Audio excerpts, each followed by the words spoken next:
안녕하세요. 손하나의 서재에 오신 걸 환영합니다. 여러분은 부자가 되길 원하십니까? 그렇다면 100년에 한 번 오는 이 기회를 잡아야 합니다. 열심히 일한다고, 열심히 돈을 모은다고 해도 세상의 변화를 따라잡을 수 없으며 그건 궁극적으로 부자가 되는 길이 아닙니다. 돈의 규칙이 바뀌었기 때문이죠. 오늘은 제가 강력하게 추천해드리는 책입니다. 내가 돈을 벌고 있다는 착각. 부동산 스터디 카페에서 올리는 글마다 화제가 됐던 꼬몽디님의 글이 책으로 나왔습니다. 저도 이분의 글을 종종 읽고는 했는데 이렇게 책으로 만나게 돼서 너무 반갑더라고요.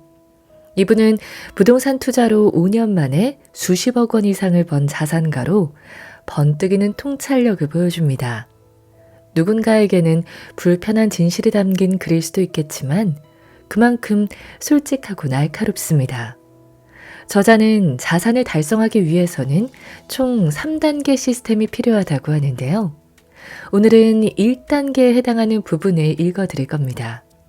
이것만으로도 지금까지 내가 돈을 벌고 있다는 착각을 하고 있었구나 하고 깨닫게 되실 거예요.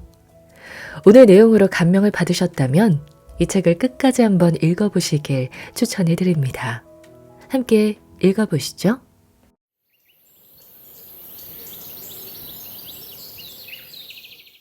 당신은 부자가 되어야 한다. 사람들은 다양한 인생의 목표를 이야기한다. 안정된 삶, 결혼, 시간의 여유, 가족, 직업적인 성공. 얼핏 보면 다양해 보이지만 결국 선택할 수 있는 자유를 추구한다는 데 있어서 크게 다르지 않다. 따라서 부를 이룬다는 건 자유를 위한 여정이며 인생에 있어서 필수 불가결한 단계임을 의미한다. 목적 없이 떠도는 삶은 죽은 돌멩이와 다름없다. 먼저 명확히 짚고 넘어가야 할 게 있다. 부자란 어떤 사람을 의미하는 걸까?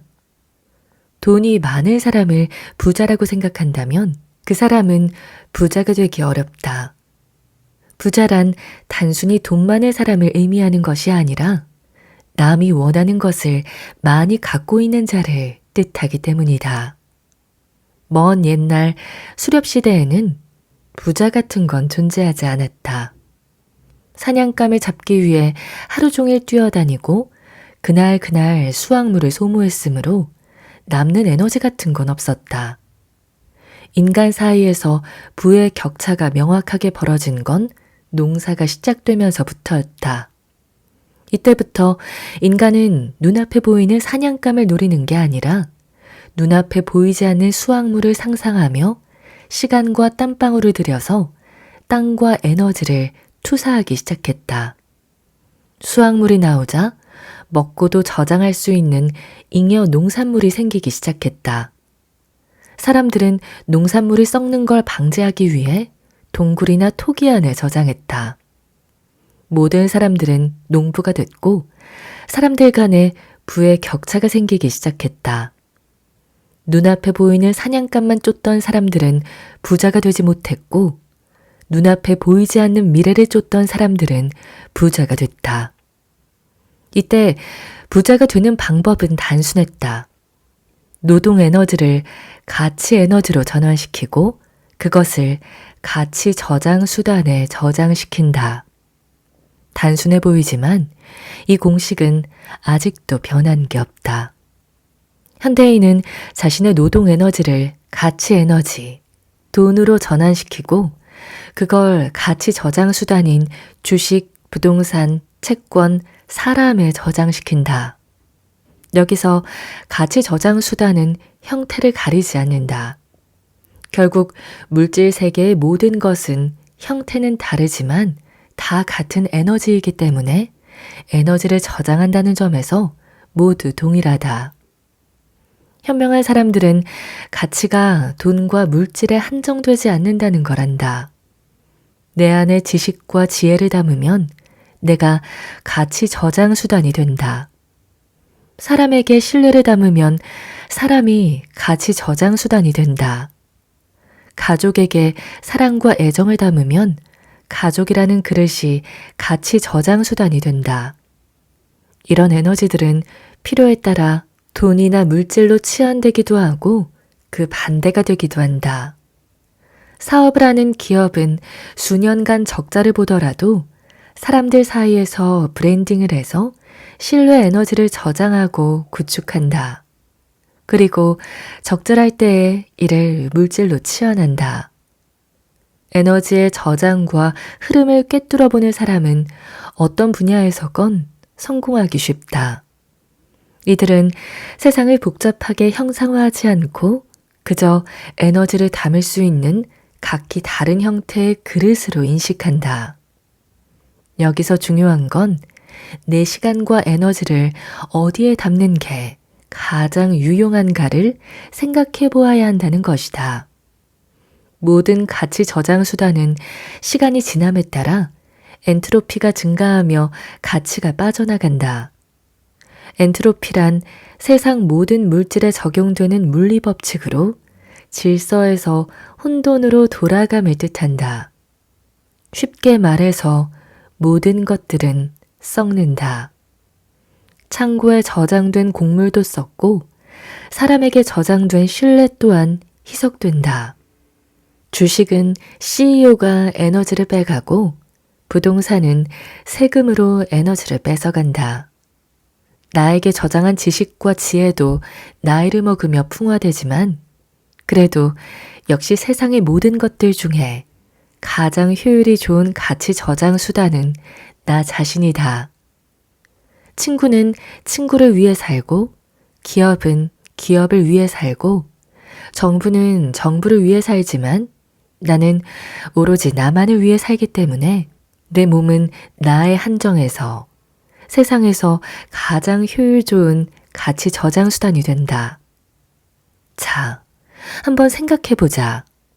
손흥민이 사기를 당해서 모든 돈을 잃는다면 그는 더 이상 부자가 아닌 걸까? 그렇지 않다.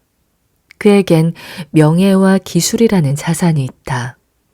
한국에 와서 유튜브를 켜고 눈물 한 방울을 흘리면 눈물을 돈으로 치환시킬 수 있다.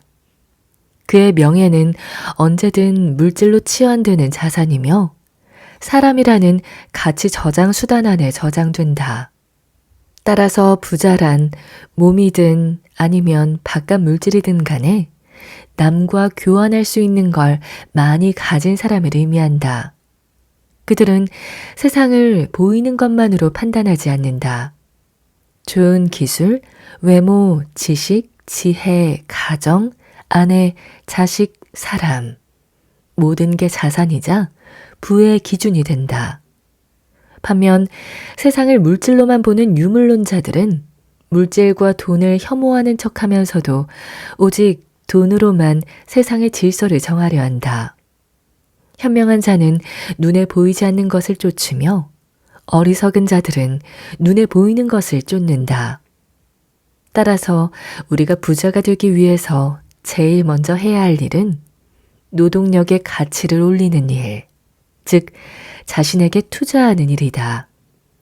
나라는 가치 저장 수단 안에 지식과 지혜, 경험, 유머, 센스, 인간성, 사랑, 배려까지 단어로 표현할 수 있는 모든 건 가치로서 저장된다. 다들 인정하지 않으려 하지만 우리는 모두 어렸을 때 선택지를 가졌다. 자신의 시간과 에너지라는 자원을 어디에 쓰고 어디에 저장시킬지 스스로 선택했다. 누군가는 나라는 가치 저장 수단 안에 지식과 지혜와 기술과 품성과 매력을 담는다. 누군가는 타인이라는 가치 저장 수단 안에 우정과 신뢰와 유대를 담는다. 누군가는 본능과 쾌락을 이기지 못하고 남이 만든 가짜 가치물에 시간과 에너지를 모두 빼앗겨 버린다. 남들이 필요로 하는 가치물에 에너지를 저장한 사람들은 노동 에너지의 효율이 올라갔고 그렇지 않은 사람들은 낮은 노동 에너지 효율을 갖게 되었다. 뭔가를 쌓을 때에는 오로지 남의 시선으로 자신을 바라봐야 한다. 남에게 공감하는 자는 남에게 유용한 걸 쌓고 부자가 되는 반면 자신에게 공감하길 바라는 자는 평생 진리를 이해하지 못한다. 그렇게 높아진 노동 효율을 바탕으로 우리는 돈을 벌고 그 돈을 은행, 채권, 주식, 부동산, 상가 같은 물질로 이루어진 가치 저장 수단 안에 저장시킨다. 여기서 우리에게 중요한 것은 돈을 버는 것이 아니라 돈을 저장하는 그릇, 즉 가치 손실률이 적은 그릇을 찾아야 한다는 것이다. 사람들은 중대한 착각을 하고 있다.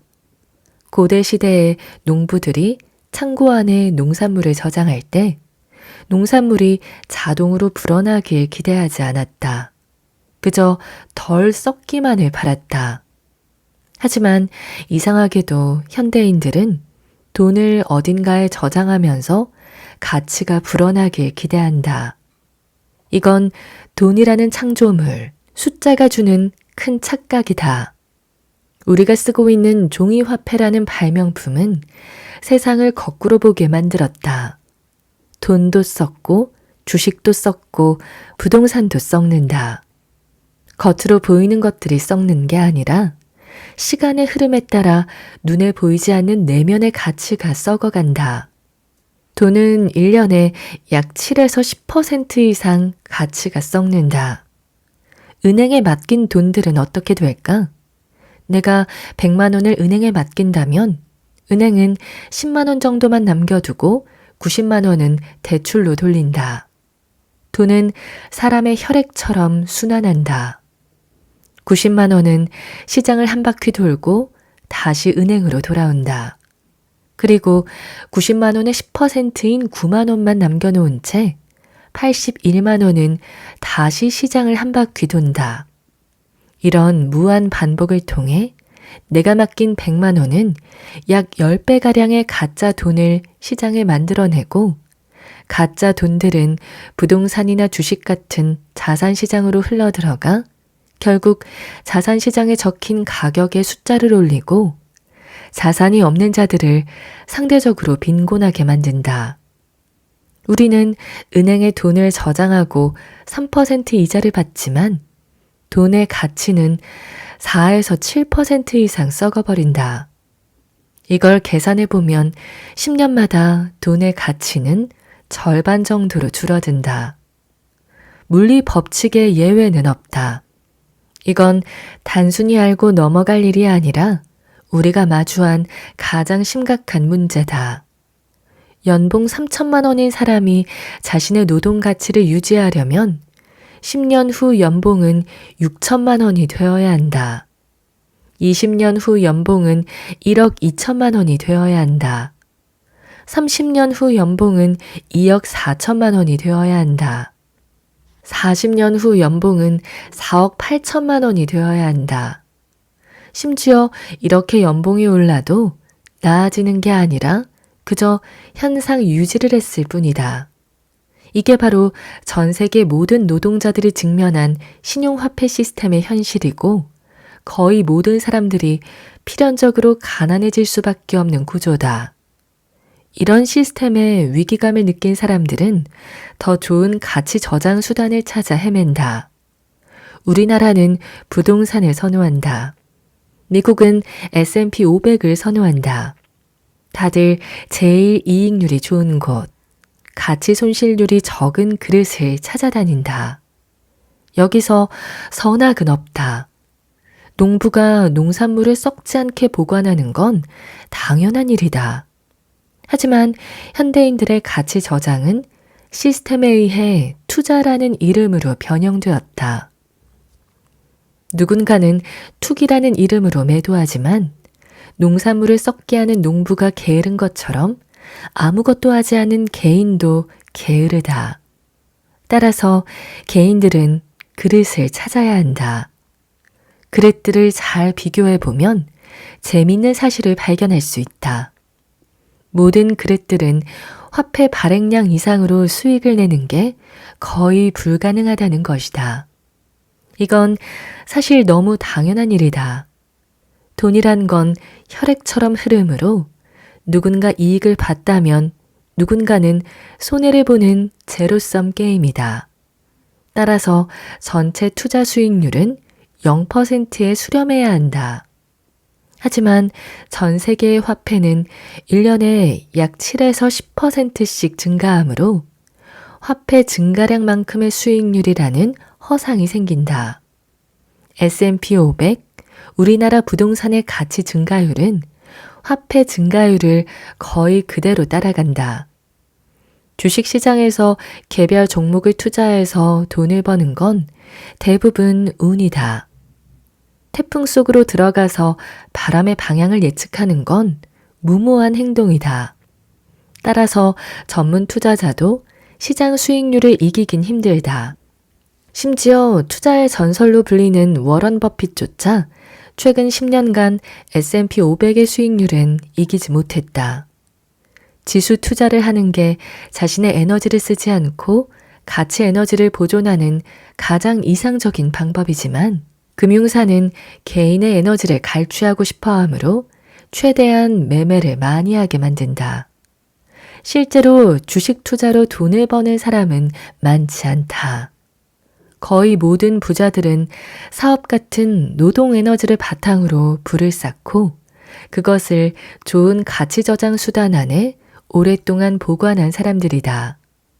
금융사들은 코스피가 2,000에서 5,000이 됐으므로 주식이 부동산보다 수익률이 높다고 홍보하고 부자가 될 수 있을 것 같은 희망을 주지만 사실 사업을 통해 주식을 갖게 된 부자들이 대부분이며 주식 매매만으로 부자가 된 사람은 거의 볼 수가 없다.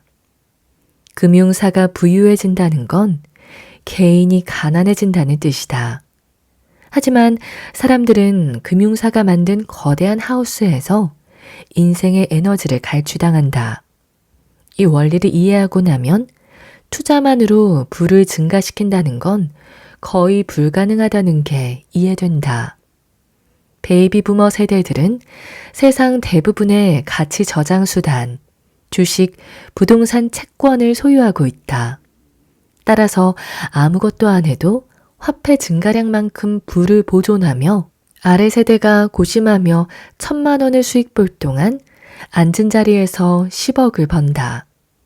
따라서 기존의 가치 저장 수단으로는 부의 서열을 뒤집기 어렵다.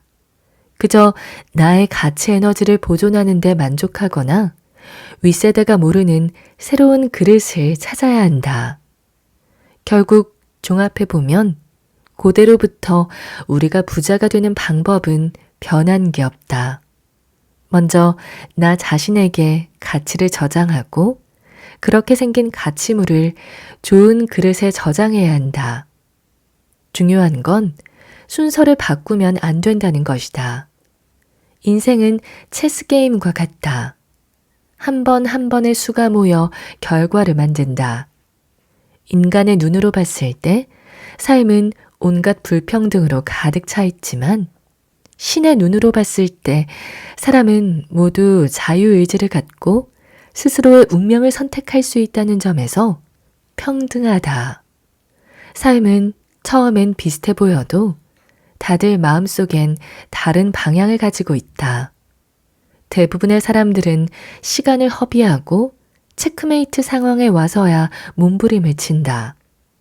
본인이 해답이 없다고 느낀다면 사실 맞다. 대부분 해답이 없다. 미리 고민했어야 한다. 어렸을 때 노력을 안 한 걸 투자로 만회하려 하지만 순서가 잘못됐다. 가정에 소홀했던 것을 늙어서 만회하려 하지만 마찬가지로 순서가 잘못됐다. 미래의 나를 사랑하는 사람은 희망을 갖고 살지만 현재의 나를 사랑하는 사람은 미래의 나에게 증오를 남긴다. 사랑은 오래 참는 자의 것이며 땀방울은 선하고 사람의 선택은 전진하거나 뒤처지는 것 외에는 존재하지 않는다. 나는 내가 알지 못함을 안다. 구두 닦는 노인이 있다고 가정해보자. 노인은 어렸을 때부터 구두를 닦았다. 그는 구두를 닦고 닦아서 돈을 많이 벌어 가난을 벗어나고 싶었다. 노인은 부자가 되기 위해 한평생 구두를 닦으면서 매일같이 같은 자리에 나와 성실하게 일했지만 검었던 머리가 하얗게 셀 때까지도 가난을 벗어날 순 없었다. 세월이 지나 공장들이 들어서고 사람들이 더 이상 구두를 닦지 않고 새 구두를 사는 세상이 왔을 때에도 노인은 여전히 같은 자리에서 구두를 닦고 있었다. 그리고 그는 여전히 가난했으며 아무리 열심히 일을 해도 자신의 노력을 배신하는 세상이 이해가 가지 않았다. 자, 대부분의 사람들은 왜 그 노인이 가난을 벗어날 수 없는지 이유를 알고 있을 것이다. 노인이 원하는 목적지와 그가 달리는 방향이 다르기 때문이다. 아무리 열심히 달려도 방향이 다르면 평생 목적지에 도착할 수 없다. 안타깝게도 노인의 모습은 현대인을 비추는 거울이다. 많은 사람들이 자신이 가는 방향이 잘못됐다는 생각조차 하지 못한 채 아무것도 없는 절벽을 향해 성실하게 달려간다. 다들 각자의 자리에서 최선을 다한다고 생각하지만 이상하게도 돈을 벌면 벌수록 계속해서 가난해질 뿐이다. 만약 본인이 어렴풋이 목적지와 멀어지고 있다고 느낀다면 당신에게 중요한 건 노력이 아니다. 제일 먼저 해야 할 일은 제자리에 멈춰서서 방향을 살피는 일이다.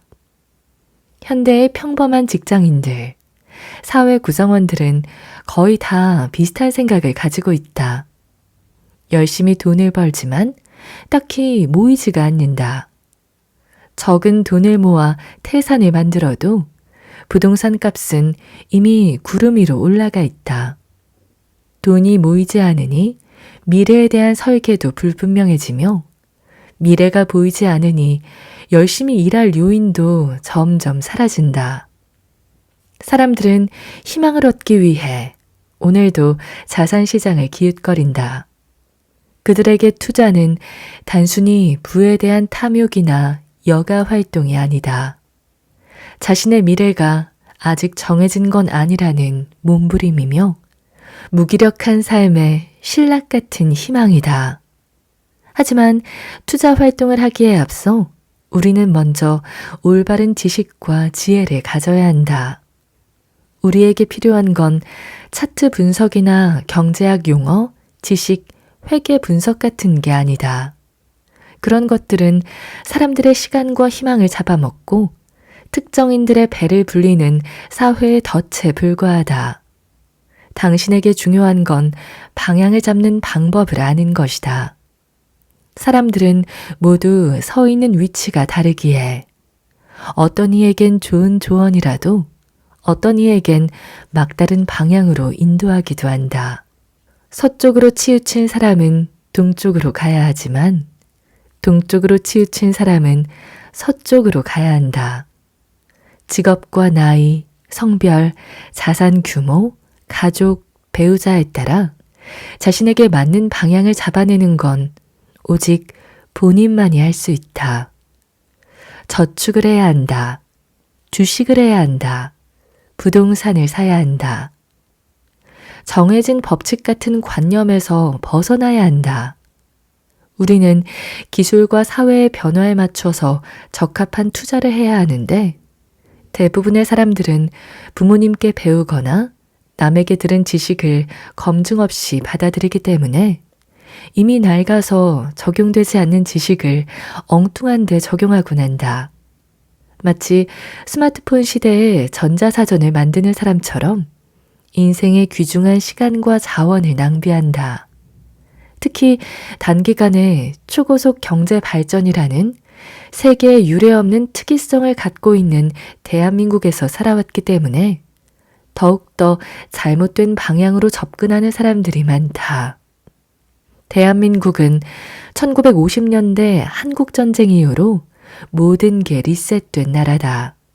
마치 아무것도 없는 순수한 물에다 기름을 한 통 부은 것처럼 대한민국이라는 커다란 네트워크 안에서 잘난 사람, 못난 사람, 똑똑한 사람, 멍청한 사람이 가난이라는 동질감으로 모두 같은 출발선에 서서 경쟁을 하게 된 나라다. 모두가 공평하게 가난하다는 건 모두에게 기회가 있다는 말과 같다. 그때 대한민국은 불안정하고 위험하고 변동성이 컸지만 동시에 많은 기회와 부의 사다리가 있었다. 그때 대한민국은 비록 찢어지게 가난했지만 열심히 일하고 저축하면 그 결과물들이 내 손에 남는 시대였다. 동시에 대한민국은 매년 10%에 육박하는 높은 경제 성장률을 수십 년 동안 지속하였기에 어느 정도 노력만 하면 평범한 삶을 살아갈 수 있었다. 굳이 큰 위험을 감수하지 않고 안전하게 돈을 모아도 집을 사고 가정을 이루고 아이를 기르는 게 가능한 시대였다. 그때는 분명 저축하는 사회가 맞았다. 하지만 시대가 흘러 1970년대를 기점으로 미국이 급속도로 화폐 발행량을 늘려버렸다. 그리고 전 세계적으로 자산 인플레를 부추기기 시작했고 당연히 우리나라도 그 영향 아래 놓이게 됐다. 점점 사람들이 저축보다 투자에 관심을 갖게 되면서 은행과 기업에 부실이 끼기 시작했고 우리나라는 IMF의 직격을 맞으면서 사회 구조가 완전히 변하게 된다. 금융 개방을 통해 우리나라에 외국 자본이 본격적으로 유입이 되기 시작하고 기업과 은행은 외국 자본들의 약탈적 인수합병에 노출되기 시작했다. 비정규직이 생기고 고용 안정성이 떨어지기 시작하며 사람들의 소득이 줄기 시작하자 정부는 점점 기업 육성을 통한 경기 부양보다는 부동산 부양을 통한 내수 부양에 집중하기 시작했다. 그리고 부동산의 상승은 당연히 상대적으로 저축하는 사람들, 연금을 가진 사람들을 가난하게 만들었고 빠르게 자산 시장에 올라탄 사람들은 큰 리스크 없이 더 큰 부를 거머쥘 수 있게 되었다.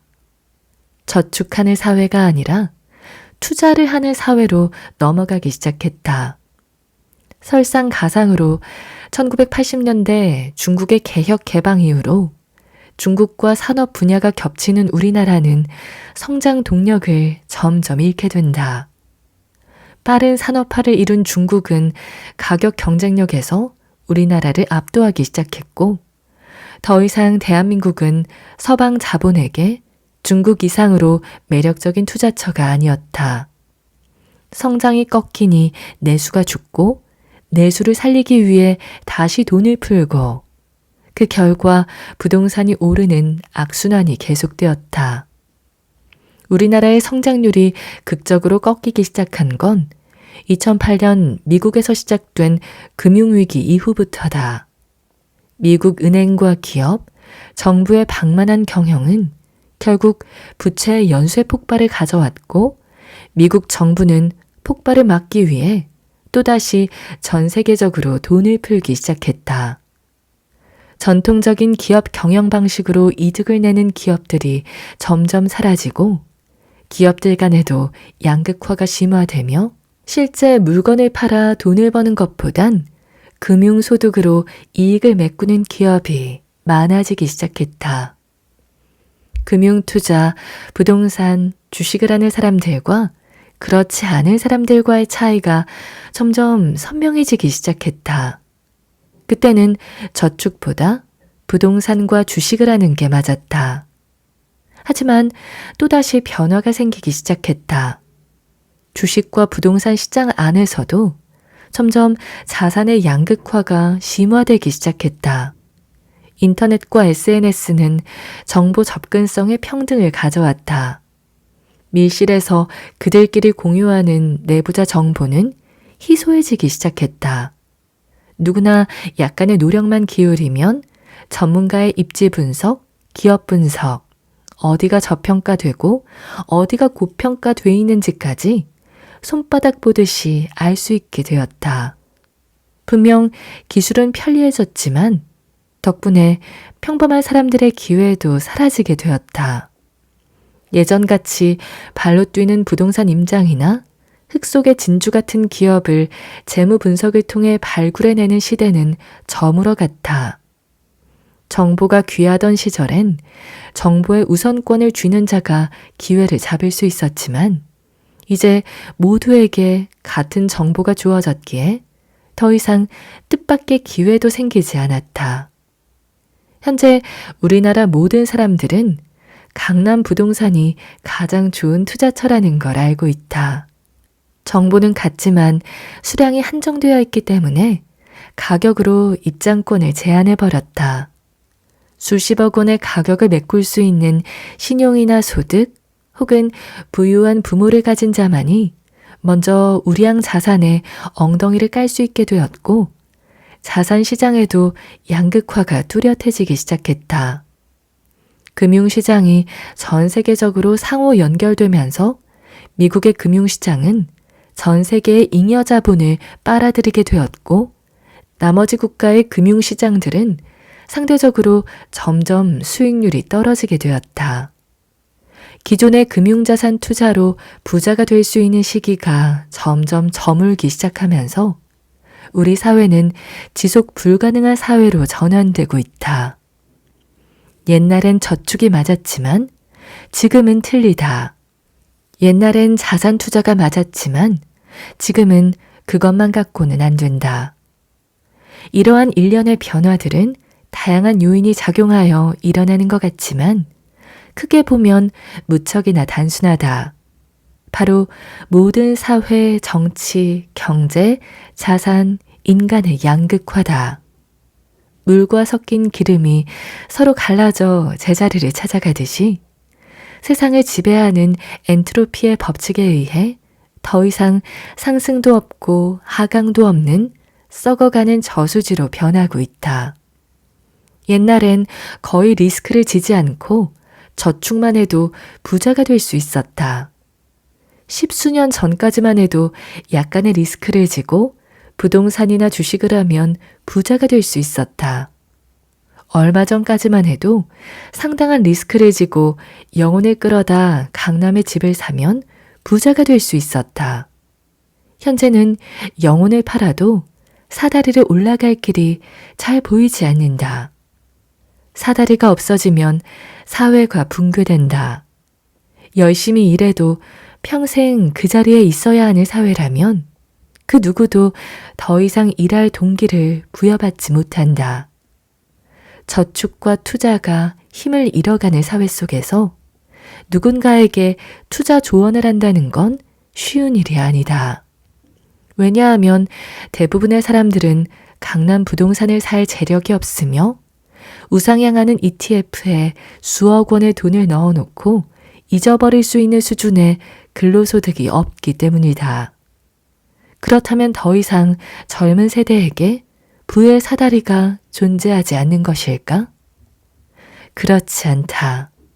모든 시기에는 다 저마다의 기회가 있다. 많은 사람들이 모르고 있지만 우리는 지금 100년에 한 번 오는 커다란 변화의 한가운데에 서 있다. 먼저 깨닫는 사람만이 자신의 바로 앞에 있는 부의 사다리를 오를 수 있다. 수많은 선택지 중에 어떤 게 자신을 위한 사다리인지를 분별할 지혜가 필요하다.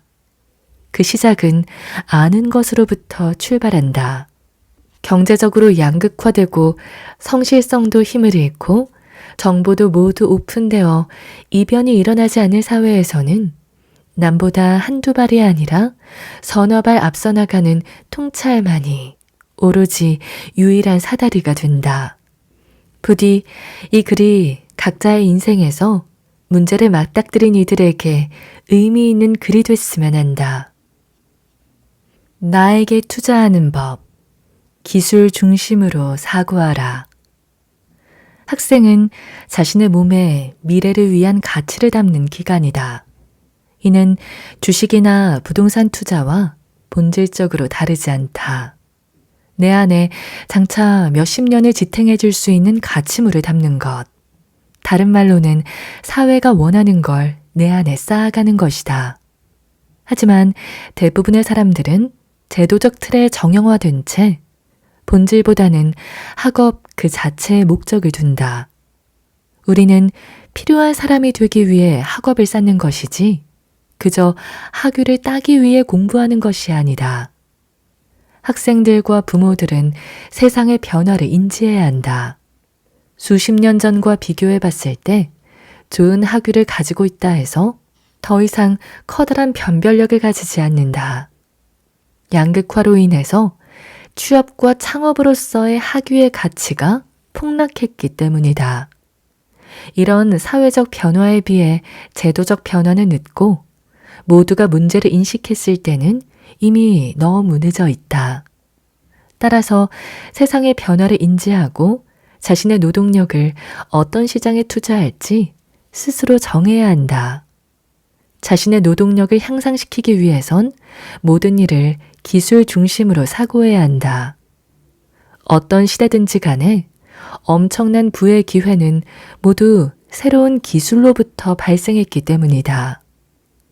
아무것도 정립되지 않았던 원시 시대를 생각해보자.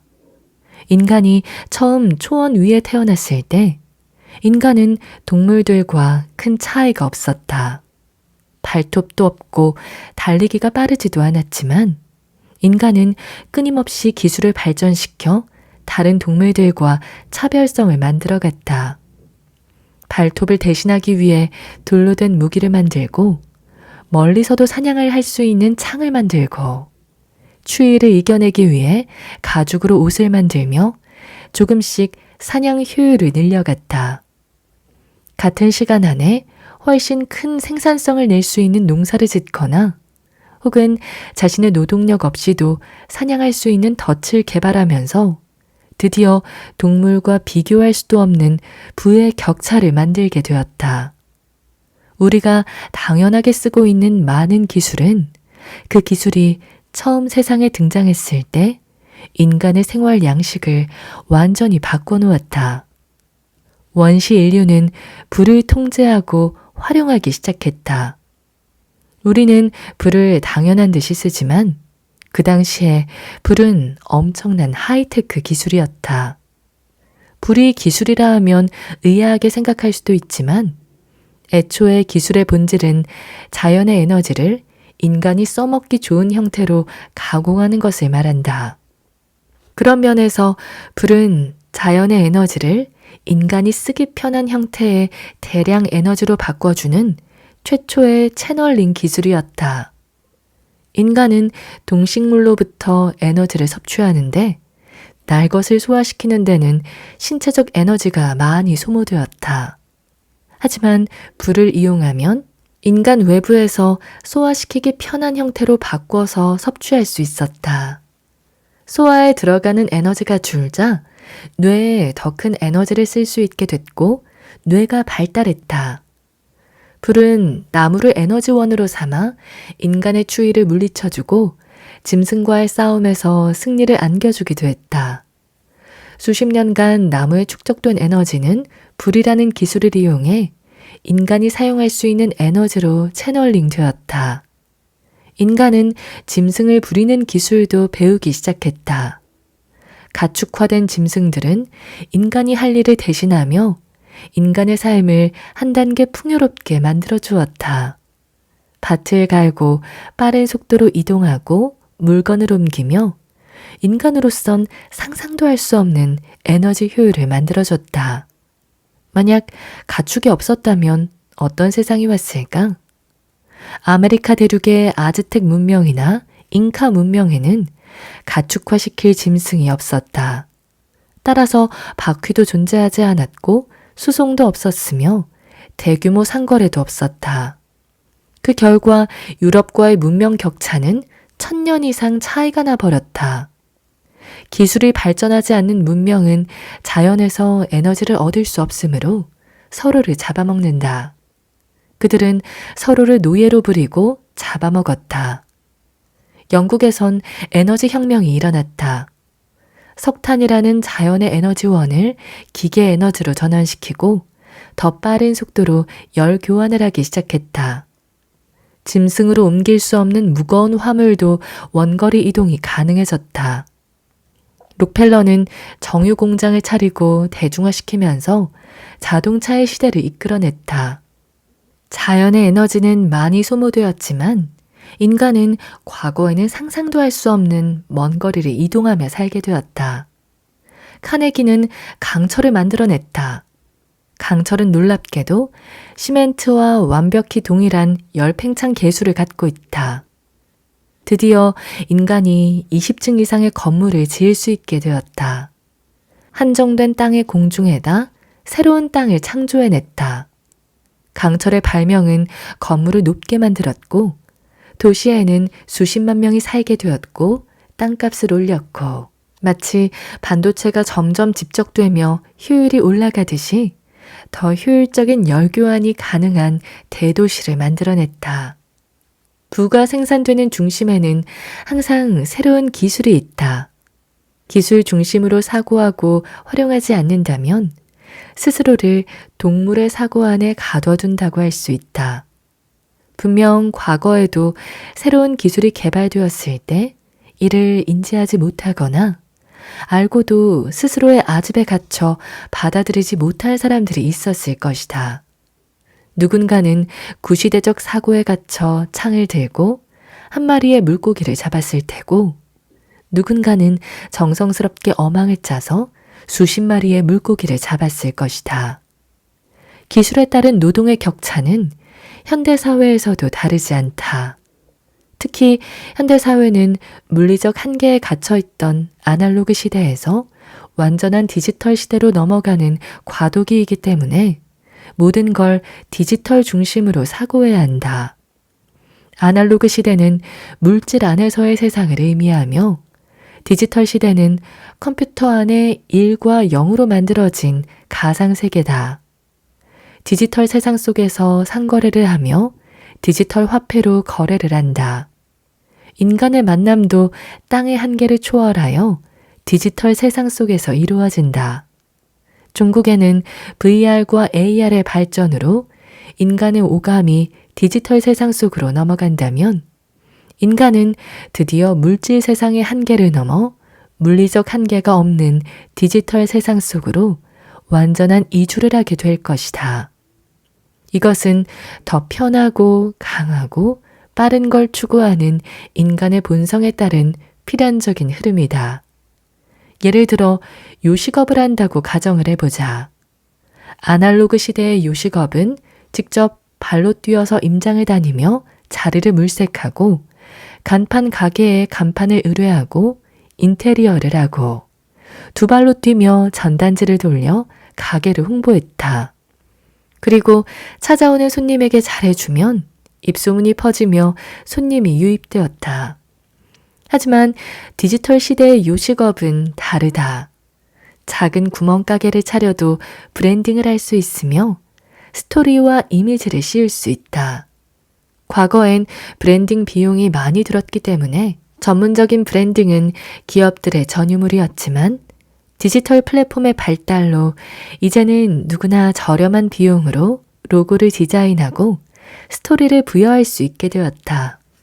또한 직접 발로 뛰어다니지 않아도 신용카드 회사의 매출 정보로 어느 지역에 어느 업종의 매출이 높은지 알 수 있으며 온라인 마케팅을 활용하면 똑같은 시간과 에너지를 들여서 10배, 100배의 사람들에게 홍보를 할 수 있게 되었다.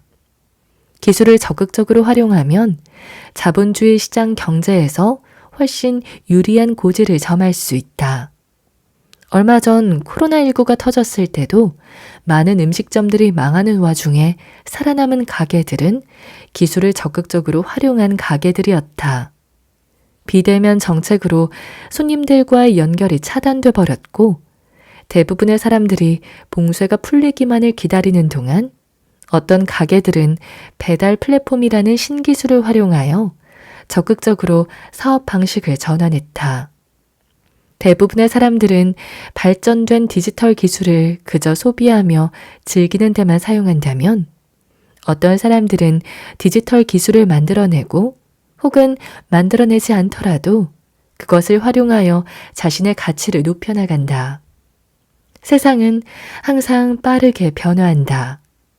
기술의 발전에 일찍 올라탄 자들은 남들보다 훨씬 빠른 속도로 부를 축적할 수 있게 되었다. 따라서 노동을 효율화시키는 가장 좋은 방법은 앞으로 어떤 기술이 세상을 변화시킬지 꿰뚫어보는 눈을 키우고 그 산업의 중심에 나의 몸을 투자하는 일이 될 것이다. 우리는 목적을 잊어서는 안 된다. 학업의 목적은 좋은 대학에 가는 것이 아니라 사회에 필요한 사람이 되어 노동의 가치를 올리는 것이다. 노동의 가치를 올리는 목적은 돈이나 자산을 모으기 위한 것이 아니라 가족이라는 울타리를 지키는 힘을 기르기 위한 것이다. 돈이나 자산을 모으는 목적은 남들보다 우월한 위치에 있기 위한 것이 아니라 건강을 잃거나 예기치 못한 불행이 닥쳤을 때 이겨낼 수 있는 보험 수단을 만드는 것이다. 가족을 만드는 목적은 남에게 인정받기 위한 것이 아니라 늙고 병든 노년기에도 감정적 교류를 할 수 있는 쉼터를 만드는 것이다. 학위가 노동 가치를 담보하지 못한다면 대학 생활은 아무 의미 없는 시간이 되며 자산이 가족을 만들지 못한다면 당신은 병든 몸을 이끌고 아무도 찾지 않는 방에서 쓸쓸히 눈을 감게 될 것이다. 따라서 당신이 해야 할 일은 내가 하고 싶은 일을 찾는 게 아니라 남들에게 유용한 일을 찾는 것이다. 왜냐하면 당신은 당신에게 유용한 사람 외엔 별 관심이 없기 때문이다. 당연히 남들 또한 유용하지 않은 당신에겐 관심이 없다.